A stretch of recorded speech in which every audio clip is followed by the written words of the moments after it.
గోవిందనామ సంకీర్తనం గోవిందా గోవింద. ఈరోజుతోటి మనకు శరన్నవరాత్రుల యొక్క దీక్ష. ఉదయం అమ్మవారికి మనం కుంకుమార్చన ఏదైతే అనుకున్నామో, కోటి కుంకుమార్చన అది పూర్తయి ఇప్పుడు 1,60,00,000 కుంకుమార్చన పూర్తయింది. అయితే ఈ సందర్భంగా నేను మా అమ్మకు చెప్పాను, అమ్మ, కోటి కుంకుమార్చనకి నువ్వు కుంకుమ పంపిస్తున్నావు ప్రతి ఏటా. ఆవిడ పంపించిన కుంకుమతోటి మనందరం చేస్తున్నాం అమ్మవారికి. ఆవిడ అందరూ బాగుండాలి, అందరూ ఆరోగ్యంగా ఉండాలని సంకల్పం చేసి పంపిస్తుంది. కాకినాడలో అమ్మవారికి ఎప్పుడైనా సరే 100,000,000 కుంకుమార్చన ఒకసారి చేద్దాం అమ్మవారికి అని అనిపించింది సంకల్పం. అయితే 100 కోట్ల కుంకుమార్చన అది అసామాన్యమైంది. అంటే అది చెయ్యాలి, అమ్మవారికి చెయ్యాలి, ఒక సంకల్పం. అలాగా మనం ఈ 1,60,00,000 దాటిపోయి ఈరోజు సుమారుగా 1,70,00,000 వరకు కుంకుమార్చన. ఒక ఆయన అడిగారు వచ్చి, స్వామి మీరు ఎలాగండి ఉచితంగా కుంకుమ ఇస్తారు, పూజ ఉచితంగా చేయిస్తారు, ప్రసాదం ఉచితంగా పెడతారు, దర్శనం ఉచితంగా చేయిస్తారు, కార్యక్రమాలన్నీ ఉచితంగా చేస్తారు అని అడిగితే నేనేమన్నానంటే, భగవంతుడు గాలి ఇన్ని కోట్ల మందికి ఉచితంగా ఇస్తున్నాడా, డబ్బు ఏమన్నా చార్జ్ చేస్తున్నాడా? చెప్పండి. ఏమైనా టికెట్ పెట్టాడా దేవుడు, నువ్వు ఇంత ఆక్సిజన్ తీసుకుంటే ఇంత డబ్బు ఇవ్వని? లేదు. నదుల్లో నీళ్లు ఉచితంగా ప్రవహిస్తూ మన ఇంటి దాకా వస్తున్నాయా? మనం బోరు కొట్టుకుంటే నీళ్లు మనం వాడుకుంటున్నామా? ఉచితంగా వాడుకుంటున్నాం. భగవంతుడు అన్నీ ఉచితంగా ఇచ్చాడు, కానీ ప్రతిదానికి మనం చెల్లించుకోవాలి. ఎలాగనంటే, అందుకనే భగవంతుడికి ప్రతిరోజు పూజ చేయాలి, ఆ ఆరాధన చేసి ఆయన్ని తృప్తిపరచాలయ్యా. నువ్వు నాకు ఇవన్నీ ఇచ్చావు, నన్ను కాపాడుతున్నావు, నేను ఏమి ఇవ్వగలను నీకు? నీకు డబ్బు ఇవ్వాలనంటే నీ చేతికి ఎక్కడ ఇవ్వాలి? బ్యాంక్ అకౌంట్ ఏమిటి వేయాలి నాకు తెలియదు. నీ క్రెడిట్ నెంబర్ ఏంటో, క్రెడిట్ కార్డ్ నెంబర్ ఏంటో, ఏటీఎం ఉందా లేదా నీ దగ్గర, ఏమో నువ్వు ఎలా డ్రా చేసుకుంటావో లేదో తెలియదు. కాబట్టి డబ్బులతోటి నేను నిన్ను కొలత పెట్టలేను. అలాగే ఈ ఒక 15-20 నిమిషాలు నేను చేసే పూజతోటి నేను ఏమైనా సంతృప్తి పరచగలనా? పరచలేను. కాకపోతే నేను ఎలాగా నిన్ను తృప్తిపరచగలనంటే, నువ్వు ఎలా ఇష్టపడతావో అలా బ్రతకగలిగితే నువ్వు తృప్తి పడతావు. ఎలాగా అంటే, ఇతరుల గురించి ఎంత తక్కువ కాదు, అసలు ఏమీ ఆలోచించకుండా వీడేం చేస్తున్నాడు, వాడేం చేస్తున్నాడు, ఈవిడేం చేస్తుంది, ఆవిడేం చేస్తుంది, వీళ్ళెలా అయిపోయారు, వాళ్ళెలా అయిపోయారు, ఈ అనవసరమైన ఈ పురుగులు లోపల పెట్టుకోకుండా నేను ఎలా బాగుపడాలి, నేను ఎలా నీకు ఉపయోగపడాలి, నేను ఎలా నీ కోసం ఆలోచించాలి అనే ఒక ఆలోచన. అంటే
చేసి అమ్మవారికి అద్భుతమైనటువంటి ఆరాధన జరుగుతుంది. రాజస్థాన్ నుంచి వచ్చినటువంటి ఆ బ్రాహ్మణోత్తములతోటి నేను చేస్తున్నాను అనుష్ఠానం.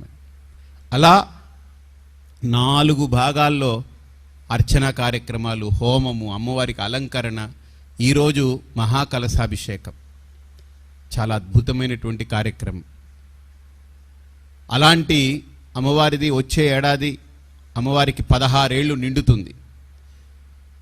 యవ్వనంలో అమ్మవారి యొక్క 16 సంవత్సరాల ఆ ప్రాయం ఒక మహాశక్తివంతమైన ప్రాయం ఎవరికైనా.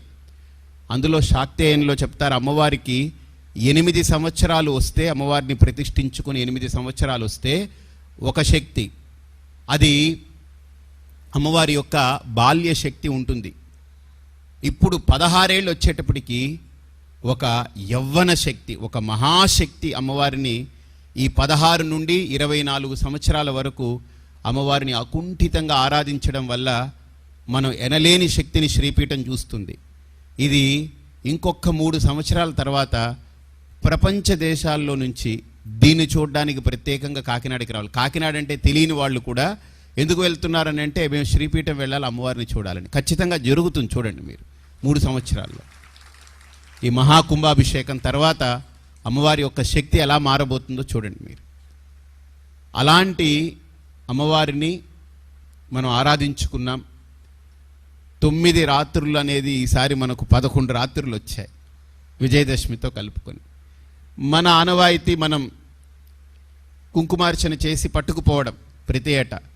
ఈసారి నాకు అనిపించింది, మనం కుంకుమార్చన చేసి ప్రతిరోజు ఆ కుంకుమని ఇక్కడ సమర్పిస్తే ఇప్పుడు 30,000 మంది చేస్తుంటారు.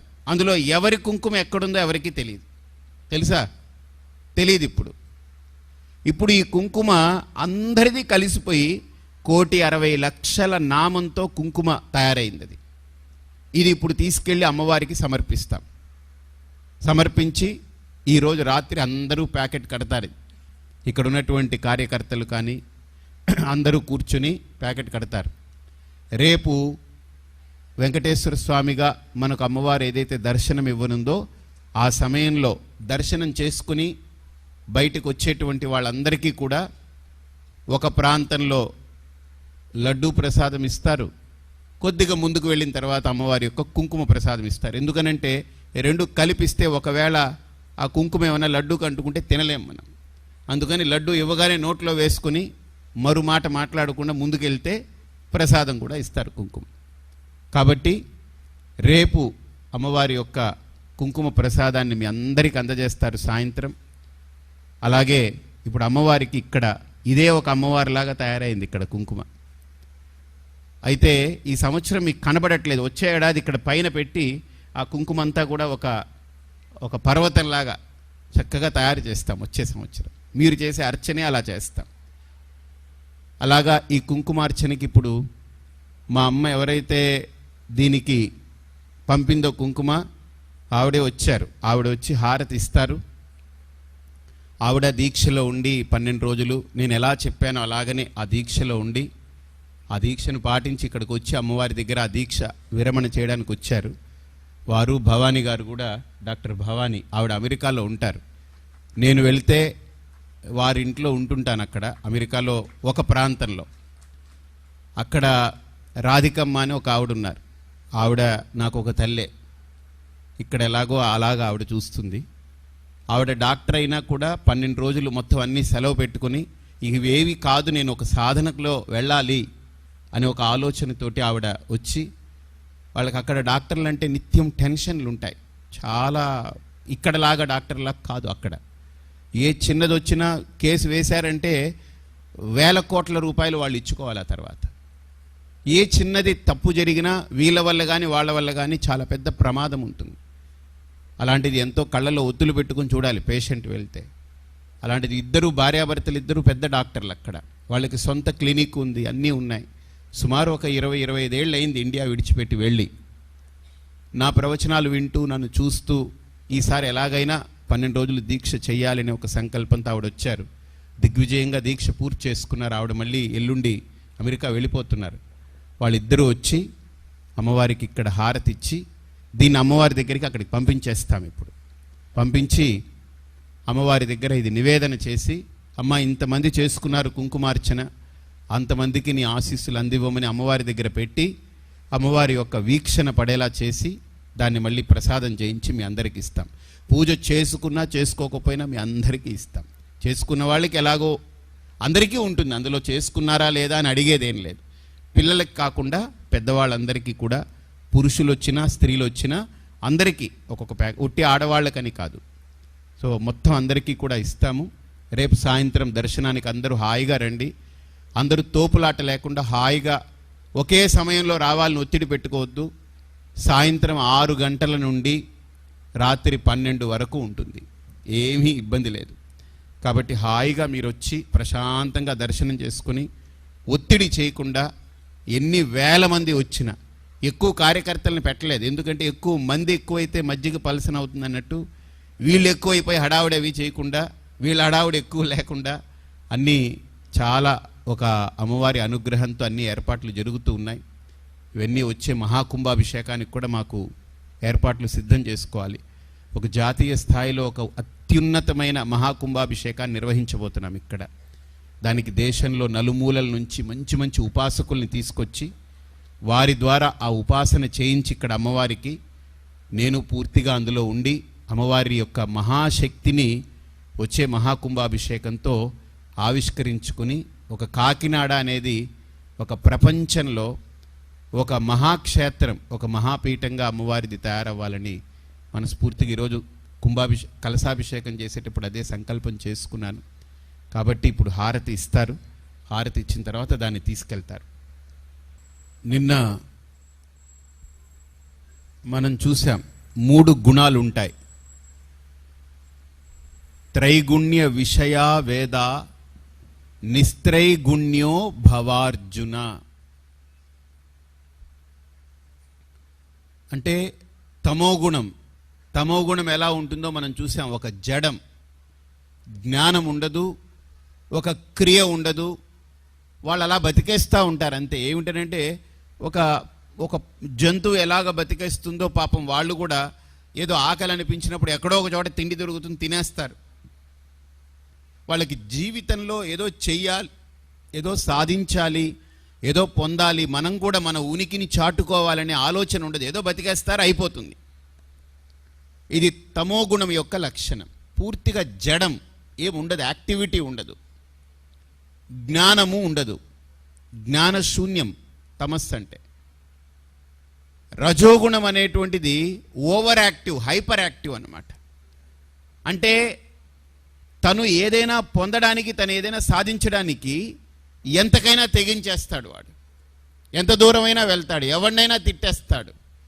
వాడు ఎందుకు ఎవడితో గొడవ పెట్టుకుంటాడో వాడికే అర్థం కాదు. అకారణమైన కలహం, అకారణమైన విరోధాలు, ఊరికినే మనస్సుని గందరగోళం చేసుకోవడం, పక్క వాళ్ళ మనస్సులన్నింటినీ గందరగోళం చేయడం. అంటే వాడు ఎలాగో గందరగోళం అవుతుంటాడు కాబట్టి పక్క వాళ్ళందరూ గందరగోళంగా ఉంటే ఓహో అందరూ ఇలానే ఉన్నారు కాబట్టి నాకు మంచిదే అనుకుంటుంటాడు. అలాగనే ఎప్పుడు ఎదుటివాడి యొక్క దోషాలని ఎంచుతూ వాడిలాగా వీడిలాగా దాన్ని 10 మందికి చెప్పుకుంటూ, వీడి గురించి తెలుసా నీకు, వాడి గురించి తెలుసా, ఆవిడ గురించి తెలుసా, ఈవిడి గురించి తెలుసా, ఇగో మా ఎదురింటోడి గురించి తెలుసా, మా పక్కింటోడి గురించి తెలుసా, ఎప్పుడు వాడి గురించి తెలుసా వీడి గురించి తెలుసా అనుకుంటూనే చెప్పుకుంటాడు. కానీ తన గురించి తాను తెలుసుకోవాలనే ప్రయత్నం చెయ్యలేడు కూడా, చెయ్యనివ్వదు. అది రజోగుణం యొక్క ఒక ప్రకోపం. అది రజోగుణం చేసేటువంటి గొప్ప ఒక దుర్మార్గం లోపల. అలాగే ఇక సత్వగుణం మీకు చెప్పాను. అది సత్వగుణం అని అంటే ఎప్పుడు ఇతరుల్లో దోషాలని చూడడం కంటే ఇతరుల్లో ఏదైనా ఒక మంచి ఉంటే ఆ మంచిని చూసి అబ్బా ఇది నా దగ్గర ఉంటే ఎంత బాగుండో అని అనుకుంటాడు. బాగా గమనించండి. ఇతను ఎవరైనా చక్కగా మాట్లాడుతున్నాడు అనుకోండి, బా ఎంత బాగా మాట్లాడుతున్నాడు, నాకు కూడా ఇలా నాకు మాట్లాడగలిగే ఒక ఫెసిలిటీ వస్తే ఎంత బాగుండు. లేదు ఒక 10 మందికి ఎవడైనా అన్నం పెట్టాడు అనుకోండి, ఎంత మంచి పని చేస్తున్నాడయ్యా, మనం ఒక 20 మందికి పెట్టగలిగే శక్తిని నాకు వస్తే ఎంత బాగున్నో. అంటే ఎక్కడ ఒక మంచి తను కూడా ఆ మంచిని తను కూడా ఆచరించాలనుకునేటువంటి లక్షణం ఎవరి దగ్గర ఉందో వాడు సత్వగుణ సంపన్నుడు. గుర్తుపెట్టుకోండి.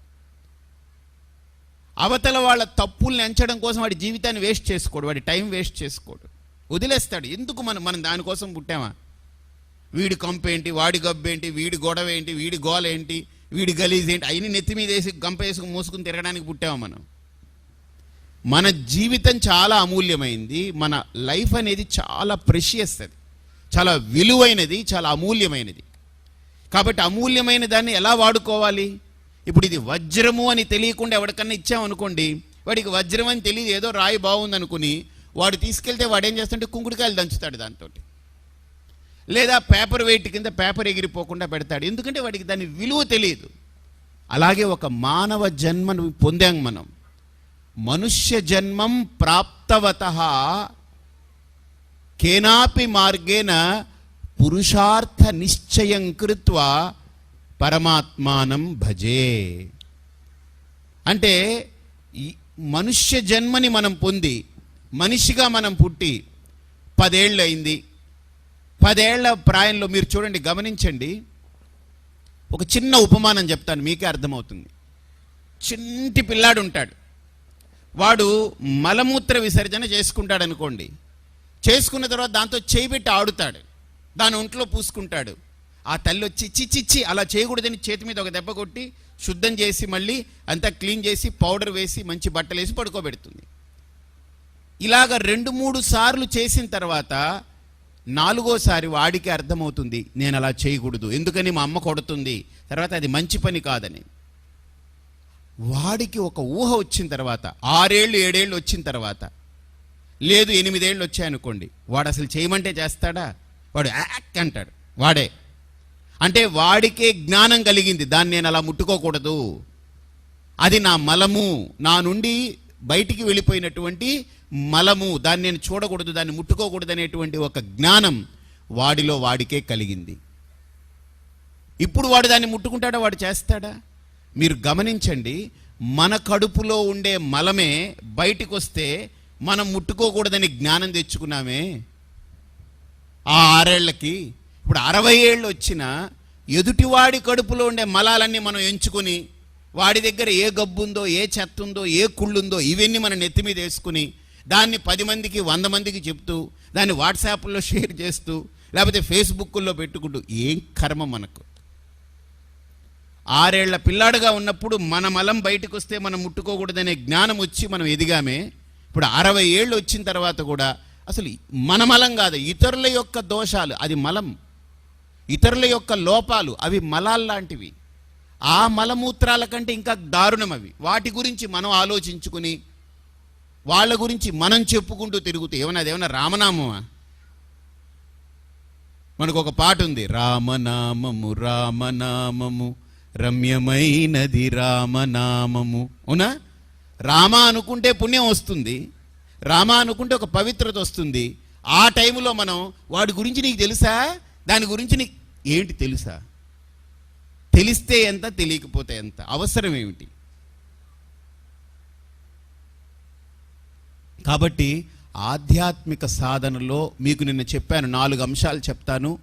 మీకు రూపాయి ఖర్చు లేనిదే 4 అంశాలు. మీరు మార్చుకోగలిగితే చాలా మీరు ఎంత ఎదుగుతారో, ఎంత ఆనందంగా మారిపోతారో. మీరు అసలు మీలోనే మీకు ఒక తేలికతనం వస్తుంది, ఆ బరువు పోతుంది. మనం ఇప్పుడు లోపల చాలా బరువుతో ఉన్నాం, మనకు అర్థం కావట్లేదు, తికమక పడిపోతున్నాం, పడుకుంటున్నాం, లేస్తున్నాం, తిరుగుతున్నాం, తింటున్నాం, నవ్వుతున్నాం, మాట్లాడుతున్నాం, అన్నీ చేస్తున్నాం, కానీ లోపల ఏమిటో తెలియని ఒక పెద్ద బరువు బండరాయిని మోస్తూ తిరుగుతున్నాం మనం.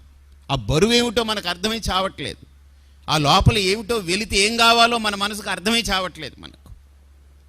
కాబట్టి ఆధ్యాత్మిక సాధన ఒక్కటే మనల్ని బాగా పాలిష్ చేస్తుంది, మనల్ని ఫైన్గా ట్యూన్ చేసి మనల్ని పెంచుతుంది.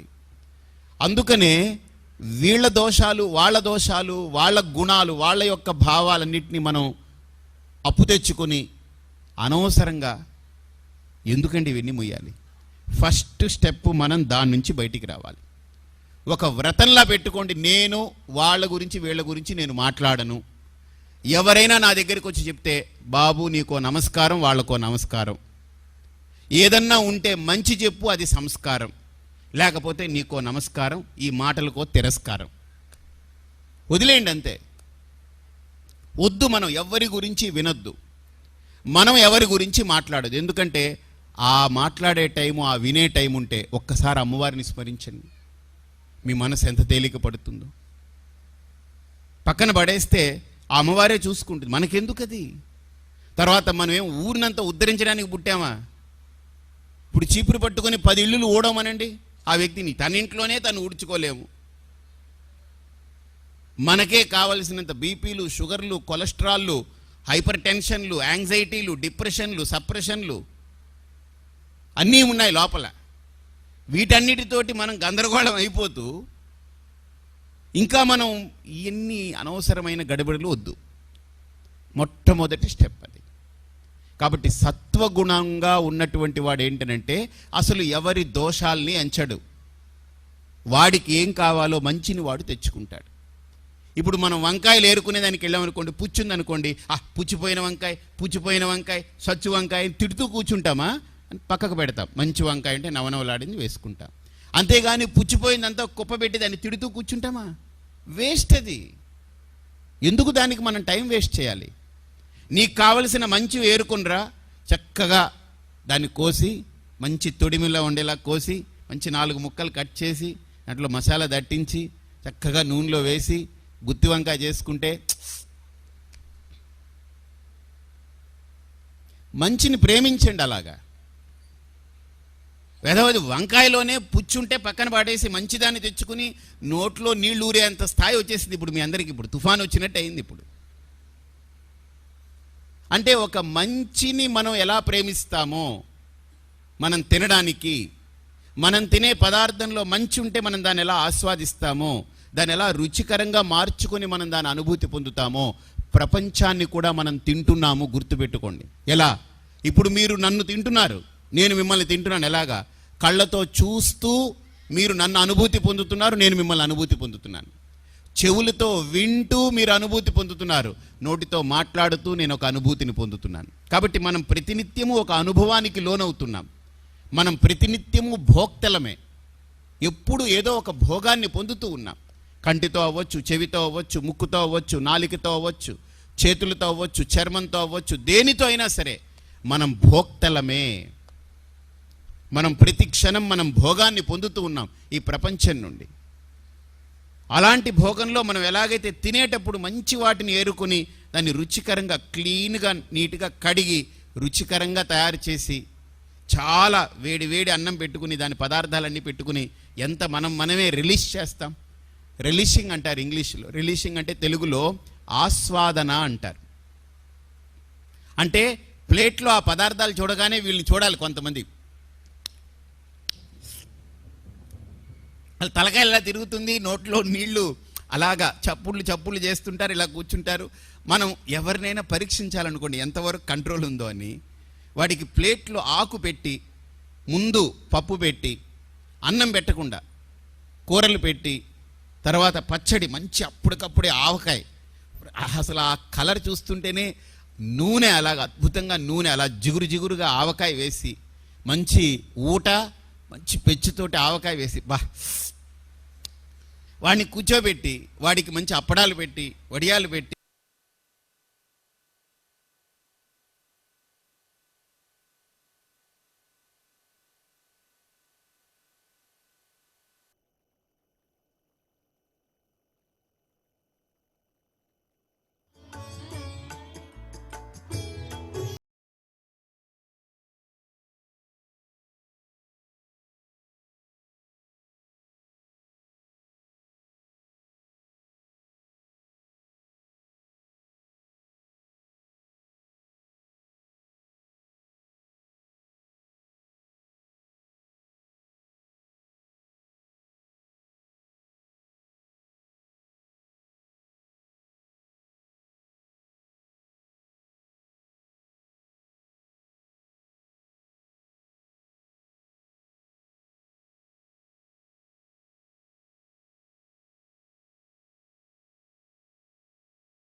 బ్రహ్మాగ్నో బ్రహ్మణాహుతం బ్రహ్మైవ తేన గంతవ్యం బ్రహ్మకర్మ సమాధినా. ఇప్పుడు మీకు ఇవన్నీ రాలేదని బెంగపెట్టుకోవద్దు. హిందూ ధర్మంలో ఉండే గొప్ప ఔన్నత్యం అదే. మీకు మంత్రం రాలేదు, కంగారు పడకండి. మీరు చేసే ప్రక్రియని మంత్రంగా మార్చుకోండి. మనస్సులో అనుకోండి చాలు. భావన మాత్ర సంతుష్ట హృదయాయై నమో నమః. మన భావనలోనే భగవంతుడున్నాడు, గుర్తుపెట్టుకోండి. భాషలో భగవంతుడు కొంత మటుకే ఉంటాడు, భావనలోనే భగవంతుడు ఉంటాడు. మీ భావన ఎంత ఉన్నతమైనదైతే, మీ భావన ఎంత పవిత్రమైనదైతే, మీ భావన 6 నెలలు ఇలా ఒక ప్రయత్నం చేయండి. మీలో ఎంత మార్పు బయలుదేరుతుందో మీరు చూడండి. అలాగే ప్రతిరోజు మీరింట్లో దేవుణ్ణి పూజించడం విడిచిపెట్టకండి. ప్రతిరోజు. ఎందుకనంటే భగవంతుడు అన్నీ ఇచ్చేశాడు మనకు. మనం అనుకుంటున్నాం ఇంకా అది ఇవ్వలేదే ఇది ఇవ్వలేదే అని. ఎవ్రీథింగ్ భగవంతుడు మనకిచ్చాడు. ఉపయోగించుకునేదానికి మన దగ్గర ఆ ఆలోచన మనం పుట్టించుకోగలగాలి. ఎవ్వరికి ఏ లోటు ఇవ్వలేదు. పుట్టుకతోటే ఒక వ్యక్తి 2 కళ్ళు లేకుండా పుట్టాడనుకోండి, నిజంగా అనుకోవచ్చు నాకు ఈ లోపం వచ్చింది అని అనుకోవచ్చు. అసలు మనకి ఏ లోపం లేదు. ఇక్కడ ఉన్న వాళ్ళల్లో 99% మందికి ఏమీ లోపం లేదు. లోపం వల్ల కూడా మనకు భగవంతుడు అన్నీ ఇచ్చాడని గుర్తించకపోవడమే పెద్ద అవిటితనం. మనకు పెద్ద అవిటితనం అదే. అన్నీ ఇచ్చాడు, మన దగ్గర ఉన్నాయి, మనం ఉపయోగించుకోగలగాలి. కాబట్టి ప్రతిరోజు భగవంతుడికి కృతజ్ఞతాపూర్వకంగా పూజ చేయండి. భగవంతుడి ముందు కూర్చొని ఇంకా ఇది ఇవ్వలేదు అది ఇవ్వలేదని ఆయన పట్టుకుని పీకేయకండి. ఆ దేవుడు గదిలోకి వెళ్ళినప్పటి నుంచి ఇది ఇవ్వలేదు అది ఇవ్వలేదని పీకకండి. ఒక్కటే, భగవంతుడా ఇన్ని ఇచ్చిన వాడికి నేను ఏం అడగాలి నిన్ను? నా గుండెకాయ 24 గంటలు నన్ను అడిగి కొట్టిస్తున్నావా? అలాంటిది నా సమస్యలు ఏదైనా సరే దానికి పరిష్కారం నువ్వు ఇవ్వగలగాలి, కానీ నేను నిన్ను అడుక్కోవాల్సిన అవసరం లేదు. భగవంతుడి ముందు హాయిగా కూర్చోండి ప్రశాంతంగా. పూజ ఏ ఒత్తిడి లేకుండా ఎంజాయ్ చేయండి. ఆ పూజని అనుభూతి పొందండి. మీరు పుష్పాలు వేస్తున్నా, బొట్టు పెడుతున్నా, అగరవత్తి తిప్పుతున్నా, దీపం వెలిగించిన ప్రతి దాని యొక్క అర్థాన్ని, మర్మాన్ని గుర్తించి చక్కగా దాన్ని అనుభూతి పొందండి. పూజ అయిపోయిన తర్వాత 10 నిమిషాలు మీరు పూజ చేస్తారనుకోండి ప్రతిరోజు, అంతే మీరు టైం పెట్టుకున్నారనుకోండి, 6 నిమిషాలు పూజ చేయండి. ఒక్క 4 నిమిషాలు మీరు భగవంతుడితో మాట్లాడుకోండి. మనస్సు విప్పి, మనస్సుని ఓపెన్ చేసి దేవుడి ముందు పెట్టి మాట్లాడుకోండి. ఏమండి మనం మాట్లాడితే అదేమైనా వింటుందంటారా? దానికి ఏమైనా ఎక్కువ, మరి ఎందుకు మీరు మాట్లాడితే వింటుందా అని అనుమానం ఉన్నవాళ్ళు ఎందుకు ఆ పూజ చేస్తున్నారు? ఎందుకు ఆ దీపం పెడుతున్నారు? అంటే అదండి అదే అదే ఆ అనుమానంతో మనం చచ్చిపోతున్నాం. మనం ఆ అనుమానం ఉంటే అందుకనే మన పూజ ఫలించట్లేదు. అక్కడ ఉండేది బొమ్మ కాదు, ఎవరు? అమ్మ. ఒకసారి చెప్పండి, అక్కడ ఉండేది బొమ్మ కాదు, ఎవరు? అందరూ గట్టిగా చెప్పండి, అమ్మ. ఆ భావనతో, ఆ భావుకతతో మనం పూజిద్దాం. మీరు ఆ భావన పెట్టుకొని పూజించండి, ఆ సంకల్పంతో పూజించండి. ఒక్క 6 నెలలు అలా చేయండి. అక్కడే అమ్మవారి యొక్క శక్తి మీకు తయారవుతూ ఉంటుంది. గుర్తుపెట్టుకోండి, ఏదైనా భావన మాత్ర సంతుష్ట హృదయాయై నమో నమః. ఇది 3వది. 4వది, ఒక గురువుని ఆశ్రయించి సత్సంగంతో అనుబంధమై ఎప్పుడు మనల్ని మనం పెంచుకునేలాంటి ఒక సాంగత్యాన్ని పెంచుకోండి. ఇది కూడా రూపాయి ఖర్చు ఉండదు. అన్లెస్ సార్ అంటిల్ ఆ గురువుగారు డబ్బులు అడిగేస్తే మనం ఏం చెప్పలేం. కానీ లేదా నీకు నెత్తి మీద చేయి ఇంత పెడతాను, నాకు ఇంత ఇన్ని వేలు ఇవ్వు, లేకపోతే నీ పేకిలా పట్టుకుంటాను నాకు ఒక 500 ఇవ్వు, లేకపోతే నీ ముక్కు మీద చేయి పెడతాను, లేకపోతే నీ ముక్కు ఇలా పట్టుకో, లేకపోతే దీనికింత దానికింత అని ఆ చార్జ్ చేస్తే నాకు తెలియదు. కానీ నా గురువు నా దగ్గర ఏం ఒక్క రూపాయి తీసుకోలేదు. ఇంకా నాకు అన్నం పెట్టారు, నాకు బట్టలు ఇచ్చాడు. నాకు అసలు ఆయన త్వమేవ మాతా చ పితా త్వమేవ బంధుశ్చ సఖా త్వమేవ. నాకు ఎంత అదృష్టమనంటే ప్రపంచంలో అత్యున్నతమైనటువంటి గురువు.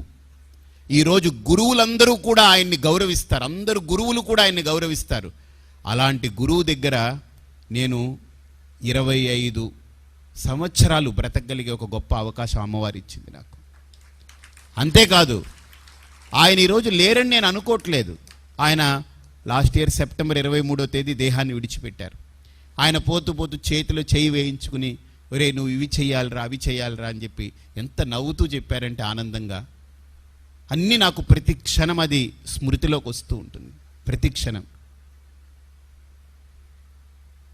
ఆయన వచ్చి అమ్మవారిని ప్రతిష్ఠ చేశారు ఇక్కడ.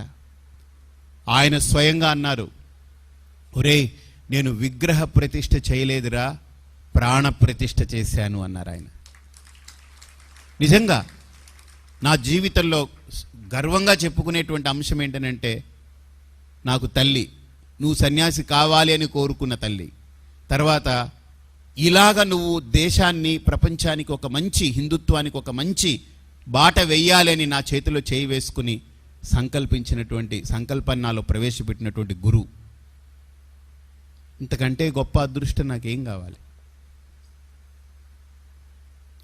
అలాంటి మనం ప్రతి క్షణం ఈ 4 మీకు రూపాయి ఖర్చు లేదు. మా గురువు నా దగ్గర ఏం ఒక్క పైసా అడగలేదు. తర్వాత మా గురువు గారు అన్నారు, ఒరే ఆధ్యాత్మికంగా ఎదగాలనుకునే వ్యక్తి బిరుదులు, దండలు, సన్మానాలు, బంగారాలు, కంకణాలు వీటి జోలికే వెళ్ళొద్దురా. అసలు ఆ పరిసర ప్రాంతాలకు కూడా వెళ్ళొద్దు. అలా వెళ్ళామా నీ అహంకారాన్ని అక్కడ పెంచి పోషించుకుంటున్నట్టు. నీకు ఇంత బిరుదు పెట్టారనుకో, రాజాది రాజ రాజమార్తాండ రాజ గంభీర ప్రవచన కంబర కంబర కుంభర కంబర అనుకుంటే ఇంత పేరు పెట్టి ఆ చివరిని ఈ తోకలన్నీ తగిలించి ముందు ఆ తర్వాత నీ పేరు పెట్టి పిలిస్తే నువ్వేమనుకుంటావు, ఓహో కాబోసు నేను ఇంతేమో అంతేమో, ఏమీ లేవు ఉఫ్ అని ఊరు ఆపేస్తే ప్రాణం పోతే దేనికి పనికిరాదు ఈ శరీరం, దానికి బిరుదులు ఎందుకురా అంటారు. మా గురువుగారు కూడా ఏ బిరుదులు అసలు ఎప్పుడూ వెళ్ళలేదు. ఎప్పుడు మా గురువుగారు గండపెండేరాలు లేకపోతే అది చేస్తాం ఇది చేస్తాం అన్నాడు, ఎప్పుడు నథింగ్. ఈ 3 చెప్పారు. దండలు వేసుకోకు, ఎందుకనంటే నీకు భగవంతుడి యొక్క అండదండలు కావాలి, కానీ చెట్టు నుంచి కోసుకొచ్చినటువంటి పూలు కుట్టినటువంటి దండ కాదు, అమ్మవారి యొక్క అండదండలు కావాలిరా. అది వేసుకోవడం తగదు. అలాగే ఇప్పుడు మనం ఏదైనా దేవస్థానానికి వెళ్ళామనుకోండి, అప్పుడు వాళ్ళు శేషమాల అంటే భగవంతుడికి వేసింది వాడిపోయింది ఇంకా తీసి పారేయాలనుకున్నటువంటి పుష్పం ఏదైతే ఉంటుందో అది మనకు వేశారనుకోండి, అది ప్రసాదం. ఎందుకంటే అది శేషమాల. అది కూడా నేను చేతిలో తీసుకొని కళ్ళకు అద్దుకుంటా, ఎందుకంటే అది మనం వేసుకుని ఏమిటి అక్కడ పెద్ద. అలాగా ఆ సంస్కారాన్ని నింపి మనలో మనకు తెలియకుండా ఒక మంచి మార్పుని కలిగించి మనల్ని సంస్కరించి తీర్చిదిద్ది డబ్బు అనే ఈ గందరగోళాలు అవి పెట్టుకోకుండా హాయిగా మనల్ని ఆ ప్రేమతో ఆప్యాయతతో మనల్ని ఒక బిడ్డలా చూడగలిగే ఒక గురువు, ఆ గురువుని ఎంచుకోండి. ఆ గురువు యొక్క బాటలో నడవండి, ఆ గురువు యొక్క సాంగత్యంతో నడవండి. ఈ 4 మీకు చాలా సులభం. మొట్టమొదటిది ఏంటి? అప్పుడే ఎగిరిపోయిందా ఏంటి? మొట్టమొదటిది ఏంటి? ఊర్లో చెత్తా చెదారాలు మన నెత్తి మీద పెట్టుకోవద్దు. మొట్టమొదటిది.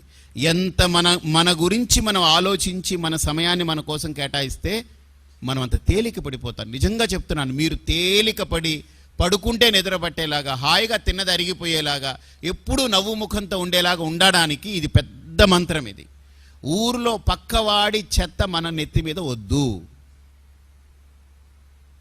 ఒక ఆయన అన్నారు, స్వామీజీ చిత్తశుద్ధి అంటే ఏమిటని అన్నారు. చిత్తశుద్ధిరా బాబు అన్నాను. లోపలుండే చెత్తా చెదారాన్ని శుద్ధం చేసుకుంటే చిత్తం శుద్ధి అవుతుంది. కాబట్టి అది. ఇక రెండవది ఏంటి? ఆహారం. ఒక పవిత్రంగా చక్కగా మీరు వండి భగవంతుడికి నైవేద్యం పెట్టి వండేటప్పుడు కూడా దైవాన్ని స్మరిస్తూ ఒక మంచి వాతావరణం ఏర్పాటు చేయండి. వాళ్ళు తినే వాళ్ళకు కూడా మంచి ఆరోగ్యాన్ని కలగాలని ప్రార్థించండి. మీరు ఆ పవిత్రమైనటువంటి శుద్ధమైన ఆహారం తీసుకోండి. ఇది 2. మూడోదేంటి? ప్రతి నిత్యము మన ఇంట్లో దేవతారాధన అది జరపండి. ఏం అక్కర్లేదు, కూర్చుని హాయిగా పూజ చేయండి. ప్రశాంతంగా భగవంతుడితో పూజ 60% చేయండి. 40% పూజ తర్వాత మీరు అన్నీ పక్కకు పెట్టి, అయ్యా అయిపోయిందయ్యా చేశాను. ఇప్పుడు మన ఇద్దరం మాట్లాడుకుందామా? మన ఇద్దరం ఒక్కసారి మాట్లాడుకుందామా? ఆయన అనుమతి తీసుకొని చక్కగా, ఆయన అనుమతి ఎప్పుడు ఇస్తుంటాడు, ఇలా అంటూనే ఉంటాడు ఆయన ఎప్పుడు. బాగా గమనించండి, హాయిగా మాట్లాడుకోండి. నేను ఇదే చేస్తాను రోజు. ప్రతి నిత్యము పూజ అయిన తర్వాత చాలాసేపు మాట్లాడుకుంటాను నేను. నాలో బరువంతా ఎగిరిపోతుంది, తేలికైపోతుంది. ఒక ఆయన అన్నారు, స్వామి మీరు 100 టెన్షన్లు ఉంటాయి, ఎప్పుడు నవ్వుతూనే ఉంటారంటే, నాకెందుకు ఆ టెన్షన్లు? టెన్షన్లో నేనున్నా, నాకెప్పుడూ టెన్షన్ లేదు. ఎందుకు లేదు అని అంటే, లోపల అది ఎక్కించుకోక్కర్లేదు, ఆయనకు వదిలేస్తే చాలు. 4వది, ఇవి ఏవి డబ్బులతో సంబంధం లేదు, ఇవన్నీ మీరు చేసేవే, చిన్న మార్పు చేసుకుంటే చాలు. 4వది, ఒక సద్గురువుని ఆశ్రయించి ఒక బాట ఏర్పాటు చేసుకుని ఆ గురువు యొక్క మార్గంలో మనం నడవడం, ఇది చాలా ఉత్తమం. ఈ 4 మీకు 4 ఉపాయాలు చెప్తానన్నాను. దీనితో ఒక మనిషి సత్వగుణాన్ని పొందుతాడు. గుర్తుపెట్టుకోండి, మీరు ఏ కులం అవ్వచ్చు, ఏ మతం అవ్వచ్చు, ఏ ప్రాంతం అవ్వచ్చు, స్త్రీయా పురుషుడా చిన్న పెద్ద లేనే లేదు దీనికి. ఈ 4ని పవిత్రంగా ఎవరైతే ఆచరిస్తారో వాడు సత్వగుణ ప్రధానుడు. విదురుడైతేనేంటి, వేమన అయితేనేంటి, శబరి అయితేనేంటి, అరుంధతి అయితేనేంటి, భగవంతుడికి కావలసింది పవిత్రమైన ఆ వ్యక్తిత్వం. అది మనలో మనం ఏర్పాటు చేసుకోగలగాలి. ఈ 4ని మీరు ఆచరించండి. అయితే సత్వగుణం నుంచి మనిషి, నేను నిన్న చెప్పాను, ఇంకో 2 ఉన్నాయండి, ఈ 3 కాదు, ఇంకొకటి శుద్ధ సత్వం. ఈ శుద్ధ సత్వం అని అంటే మానవుల కంటే అతీతంగా మహనీయులు, ఋషులు శుద్ధ సత్వంలో ఉండేవారు. శుద్ధ సత్వం ఎలాంటిదేనంటే, వాళ్ళు ఒక రకంగా అంతర్ముఖత చెంది తమలో తాము వెతుక్కుంటూ, తమ యొక్క స్వరూపాన్ని వెతుక్కుంటూ, వెతికి వెతికి వెతికి వెతికి చివరకు తమని తామే కోల్పోయి అఖండమైన స్థితిలో నిలబడిపోతారు. ఆ అంతర్ముఖత చెంది తమలో తాము ప్రయాణం చేసేటువంటిది శుద్ధ సత్వ సంపన్నులైన వ్యక్తులకి మాత్రమే కుదురుతుంది. అందరికీ కోరిక ఉండొచ్చు, కానీ ఆ టికెట్ ఉండొద్దు. ఫ్లైట్లో ఎక్కాలని ఎవరికి ఉండదు, ఆ బోర్డింగ్ పాస్ ఉండొద్దా మన దగ్గర, ఆ టికెట్ ఉండొద్దా? అలాగే అందరికీ చేసేయాలని ఉంటుంది, పొందాలని ఉంటుంది, కానీ ఆ టికెట్ సంపాదించాలి. శుద్ధ సత్వాన్ని మనం పెంపొందించుకోగలగాలి లోపల. అప్పుడు లోపల ప్రయాణం చాలా అద్భుతంగా ఉంటుంది. ఇది కూడా కష్టమైన పని కాదు. మీరు, నేను చెప్పేది ఏది కష్టం నేను చెప్పను, గుర్తుపెట్టుకోండి. మీరు ఇష్టపడితే ఏది కష్టం కాదు. ఇక 5వది పరమసత్వం. శుద్ధ సత్వం కంటే పరాకాష్ట, అది పరమాత్మ యొక్క స్వరూపం. అది గుర్తుపెట్టుకోండి. పరమాత్మ స్వరూపం అంటే అక్కడ దివ్యత్వమే తప్ప మానవత్వం కూడా ఉండదు, వ్యక్తిత్వం కూడా ఉండదు. కేవలం దివ్యత్వం ఉంటుంది, మహాశక్తి ఉంటుంది. ఆ పరమసత్వానికి కనుక ఒక సాధకుడు ప్రయాణం చేసి వెళ్ళాడు అని అంటే, సత్వగుణం నుంచి శుద్ధ సత్వానికి, శుద్ధ సత్వం నుంచి పరమసత్వానికి వెళ్ళాడనంటే, వాడి చుట్టూతా ఉండేది పరమాత్మ యొక్క మహాశక్తి ఉంటుంది. తాను తనకంటే వేరు కాకుండా అయిపోతాడు.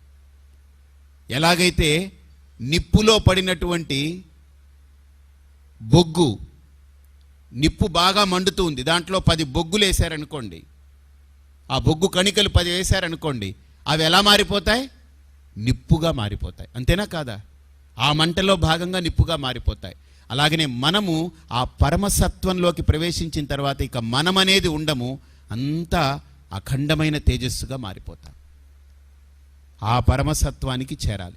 అదే సత్వగుణం నుంచి ఎదగాలి రజోగుణానికి, రజోగుణం నుంచి ఎదగాలి సత్వగుణానికి, సత్వగుణం నుంచి మన ఆచరణ ద్వారా, గురువు ద్వారా, మన ఆలోచనల ద్వారా శుద్ధ సత్వానికి ఎదగాలి.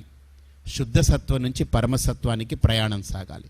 పరమసత్వానికి చేరుకుంటే సా కాష్టా సా పరాగతి, అదే అమ్మవారు. ఆ పరమసత్వమే అమ్మవారు. ఆ పరమసత్వం గురించే సౌందర్యలహరి చెప్తుంది, లలిత చెప్తుంది, విష్ణు సహస్రనామం చెప్తుంది, శివ సహస్రనామం చెప్తుంది. అన్నీ మాట్లాడేది ఆ పరమసత్వం గురించి. ఆ పరమసత్వం అనేది పరమ రహస్యం. పరమ రహస్యం ఎప్పుడు ఓపెన్ అవుతుంది? ఎప్పుడు నేను దానికి సొంతమైతే అది ఓపెన్ అవుతుంది. అంతేనా కాదా? అవునా కాదా? నేను దానికి సొంతమైపోతే, అది నాది అని అనిపించుకోగలిగితే, నేను అలా ప్రవర్తించి ఉంటే, నాలో ఆ ఎదుగుదల ఉంటే ఖచ్చితంగా ఆ రహస్యం అనేది బట్టబయలవుతుంది. పరమసత్వం మనకు ఆవిష్కరింపబడుతుంది. మనం ఆ పరమసత్వం అనే మహాశక్తిలోకి ప్రవేశించిన తర్వాత అసలు మీరు ఎంత ఆనందాన్ని పొందుతూ ఉంటారు. ఎప్పుడు శాశ్వతమైనటువంటి స్థితిని మనం విడిచిపెట్టుకోకుండా పొందుతాము. ఇప్పుడు అందరం కూడా ఈ 11 రోజులుగా వింటూ ఉన్నారు. నాది ఈ 11 రోజులతో పూర్తయింది. ఈరోజు దీక్షాంత స్నానమైంది, అవభృతమైపోయింది, దీక్షాంత కళ్యాణం అయిపోయింది, కోటి కుంకుమార్చన పూర్తయింది, యాగం పూర్ణాహుతయింది, సంతోష్ కుమార్ శాస్త్రి గారి దేవి భాగవతం అయింది. నాది ఆధ్యాత్మికంగా అమ్మవారిని ఎలా ఉపాసన ఏదో మనం కథ చెప్పేసుకోవడం, కథ వినడం, వెళ్ళిపోవడం వేరు. దాంట్లో ఉండే మర్మాన్ని, ధర్మాన్ని స్వీకరించి మనం దాన్ని ఎలా తీసుకెళ్ళి అది మనకు అన్వయించుకొని మనం ఎదగాలి అని చూడడం ఒక గొప్పతనం. అది ఆ సమన్వయం మనకు తెలియాలి. నేను ఈ 11 రోజులుగా అదే చేశాను. ఇందులో మీకు నచ్చిన అంశాలని మీరు నిర్మోహమాటంగా గుర్తుపెట్టుకొని ఆచరించండి. మీకు ఏదైనా నచ్చలేదనుకోండి, మనం భోజనం చేస్తాము, పదార్థాలన్నీ తింటాం, ప్లేట్ ఎలా పడేస్తామో అలా నచ్చనివి ఏమైనా ఉంటే దాన్ని తీసి అవతల పాడేయండి. ఏమీ ఇబ్బంది ఏం లేదు, బేషరత్తుగా పక్కన పాడేయండి. కాబట్టి చక్కగా 11 రోజులు మీరు విన్నవాళ్ళు, ప్రతినిత్యం వచ్చి విన్నవాళ్ళు ఉన్నారు, ఈరోజు జాయిన్ అయిన వాళ్ళు ఉన్నారు. కాబట్టి మీరందరూ మనకు ప్రత్యక్ష ప్రసారంతో, అంటే ఇక్కడ కాకినాడలో జరుగుతున్న ప్రపంచంలో ఎన్నో దేశాలకి, వందల దేశాలకి భారత్ టుడే అనేటువంటి ఛానల్ ద్వారా మొత్తం తీసుకెళ్ళి ప్రత్యక్ష ప్రసారాన్ని ఇస్తున్నారు. భారత్ టుడే వాళ్ళకి అమ్మవారి యొక్క అనుగ్రహం, అమ్మవారి యొక్క కృప ఉండి అది దినదిన ప్రవర్ధమానం కావాలని భారత్ టుడే ఛానల్ని అమ్మవారి ఆశీస్సులతోటే ప్రయత్నం చేసి ప్రారంభించాం. మీరు చూస్తే ఆ ఛానల్ కూడా దేశం కోసం, ధర్మం కోసమే వచ్చింది. మన భారతదేశం యొక్క చరిత్ర మన ముందు ఆవిష్కరిస్తుంది, వాస్తవాల్ని కళ్ళకు కడుతుంది, అవాస్తవాల్ని ఎండగడుతుంది. చక్కగా అద్భుతమైనటువంటి ఒక మాధ్యమం. అలాగనే సమాజంలో ఒక మంచి అందించాలనే ఆలోచనతోటి గౌదర్బార్ అనేటువంటి ఒక వ్యవస్థ కూడా ఏర్పాటు చేశాం. దాంట్లో అగరబత్తీలు కూడా బొగ్గు వాడకుండా దేశవాళీ ఆవు యొక్క పంచగవ్యాలతోటి తయారు చేశాం అద్భుతంగా. అలాగే రసాయనాలు వాడకుండా పసుపు, ఆవు పేడ, ఆవు మూత్రంతో పండించిన పసుపు, ఆవు పేడ, ఆవు మూత్రంతో పండించినటువంటి బియ్యము, ఆవు పేడ, ఆవు మూత్రంతో పండించినటువంటి బెల్లము, అలాగే 16 మూలికలతో పంచగవ్యంతో తయారు చేసినటువంటి హెయిర్ ఆయిల్, ఇలాగ ప్రతి ప్రోడక్ట్, ఒక 100 ప్రోడక్ట్స్ తీసుకొచ్చి ప్రతి ఇంటికి అది చేరవేసి వాళ్ళు తీసుకోగా వచ్చినటువంటి ద్రవ్యాన్ని పెద్ద కార్యక్రమం ఆచరించబోతున్నాం. ఇప్పుడు ఆచరిస్తూ ఉన్నాం. దాన్ని మిషన్ 3G అంటారు. ఆ మిషన్ 3Gని కూడా చేస్తున్నాము. దాని గురించి మీకు వివరాలన్నీ కూడా త్వరలో తెలియచేస్తాం. గౌదర్బార్ ప్రోడక్ట్స్ కూడా అక్కడ ఉన్నాయి, మీరు తీసుకోవచ్చు. అవి దాన్ని వాడడం మొదలు పెట్టండి. ఎందుకంటే ఆవు పేడ, ఆవు మూత్రంతో మాత్రమే పండించింది. రసాయనాలు, కెమికల్స్, ఎరువులు, పురుగుల మందులు, పెస్టిసైడ్స్ ఇవేవి వేయకుండా ఒట్టి ఆవు పేడ, ఆవు మూత్రంతో పండించినటువంటి పదార్థాలు అవి. ఆ పసుపు కూడా మీరు ఓపెన్ చేస్తే తెలుస్తుంది ఎంత ఒక ఘాటు, ఎన్ని మందుల యొక్క దాంట్లో ఎంత భగవత్ శక్తి ఉందో ఆ పసుపులో, ఎంత అద్భుతమైన ఔషధీకృతమైనటువంటి గుణం ఉందో. ఒక్క పొడి తీస్తే చాలా ఆ ఘాటు మీకు తెలుస్తుంది. ఏ కలపడం లేకుండా స్వచ్ఛమైనది. మార్కెట్లో ఏ ధరకు దొరుకుతుందో కల్తీ చేసేవి కానీ వాటితో సమానంగా అదే ధరకి మీకు అందించాలి. ఇది చాలా ఖరీదైన అదే ధరకు మీకు అందించాలనే ఒక ఆలోచనతోటి తీసుకొచ్చారు.